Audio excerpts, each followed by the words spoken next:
9 August 2024 পশ্চিমবঙ্গের সকলের জন্য একটি কালো দিন। কলকাতা আরজিকর মেডিকেল হাসপাতালে জুনিয়র ডাক্তার ডিউটি শেষে সেমিনার হলে বিশ্রাম করতে যান। সকাল 7:30 নাগাদ সেই জুনিয়র ডাক্তারের অর্থাৎ সে নির্ভয়াকে ক্ষতবিক্ষত অবস্থায় পাওয়া যায়। প্রথমে হাসপাতালের পক্ষ থেকে এবং পুলিশ প্রশাসনের পক্ষ থেকে এই হত্যাকে আত্মহত্যা বলা হয়েছিল বলেই অভিযোগ করেছে একাধিক জায়গার মেয়েরা থেকে সকলেই। পরে ফরেন্সিক ও পোস্টমর্টম রিপোর্টের মাধ্যমে জানতে পারেন বঙ্গবাসী যে তাকে ধর্ষণ করে মারা হয়েছে। এই নিয়ে ৭৮তম স্বাধীনতা দিবসের রাতে মেয়েরা ডাক দেয়, এগিয়ে এসো এবং রাত দখল করো। পাশাপাশি আরজিকর কাণ্ডে প্রকৃত দোষীদের শাস্তির দাবি ও চিকিৎসকদের নিরাপত্তার দাবি তোলেন।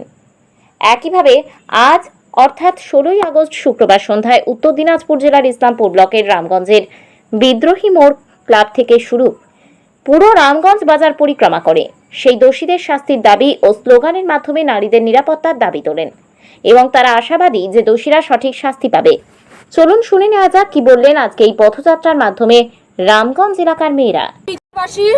আমাদের একটাই, সকলে আমরা এখানে উপস্থিত হয়েছে একটাই, আমাদের বিচার ব্যবস্থা যেন সুবিচার ব্যবস্থা হয় আর অপরাধের যেন দৃষ্টান্তমূলক শাস্তি হয়, যেটা যেন ভারতে কোথাও কোনো শাস্তি হয়নি।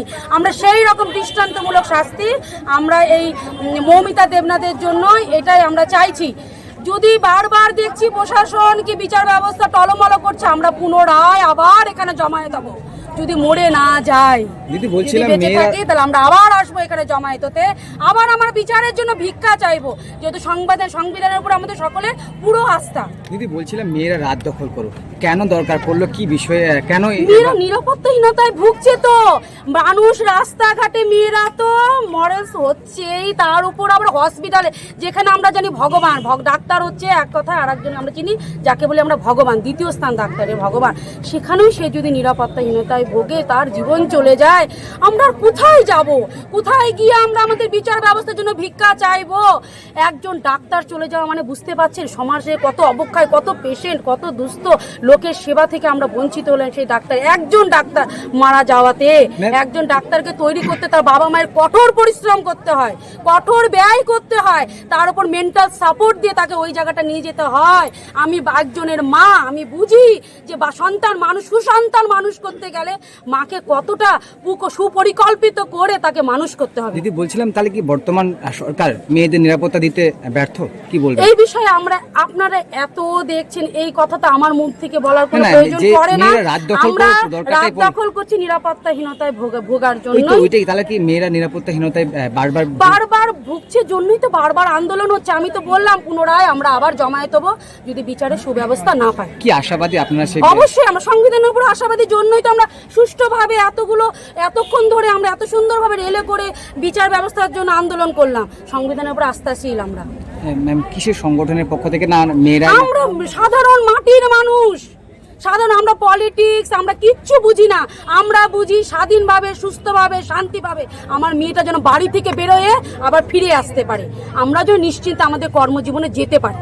কর্মসূচি শুরু কোথায় হয়েছিল এবং শেষ কোথায় হয়েছে? আমরা বিদ্রোহী ক্লাব থেকে শুরু করেছি রামগঞ্জে, আবার পুনরায় রামগঞ্জ কিছুটা ঘুরে এসে বিদ্রোহী ক্লাবে সমাপ্ত। দিদি আপনি একটি কথা বললেন যে একজন ডাক্তার মহিলা সাথে যদি এমন হতে পারে, তাহলে সাধারণ যে নারী সমাজ রয়েছে বা মেয়ে সমাজ রয়েছে, আমি তো আপনাদের কথার উত্তর আমি আগেই দিয়ে দিয়েছি। তাহলে আপনারা কি এটাতে ভয়ে বা আতঙ্কে আছেন? আতঙ্ক ভয় না, আমরা নিরাপত্তাহীনতা মানে বুঝছেন, আমরা বাড়ি থেকে বেরোতে ভয় পাচ্ছি।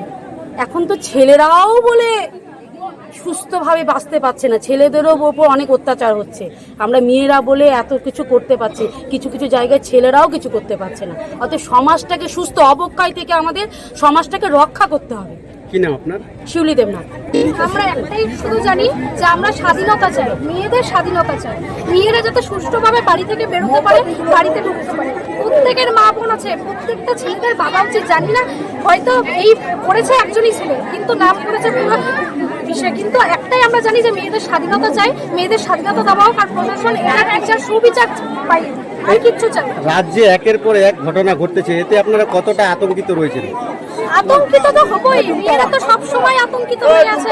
মেয়েদের চলাফেরাতে একটা স্বাধীনতা দিতে লাগবে, আর এটা রাজ্যকে আরো কঠোর হতে হবে মেয়েদের ব্যাপারে। বলছি এটা স্বাধীনভাবে মেয়েরা যাতে চলাফেরা করে। আজকে বেশিরভাগ মানুষই আজকে ওয়ার্কিং লেডি বাইরে যাচ্ছে আসছে, তারা রাত বেরোতে সবকিছু করছে, কিন্তু তাদের তো স্বাধীনতার দরকার।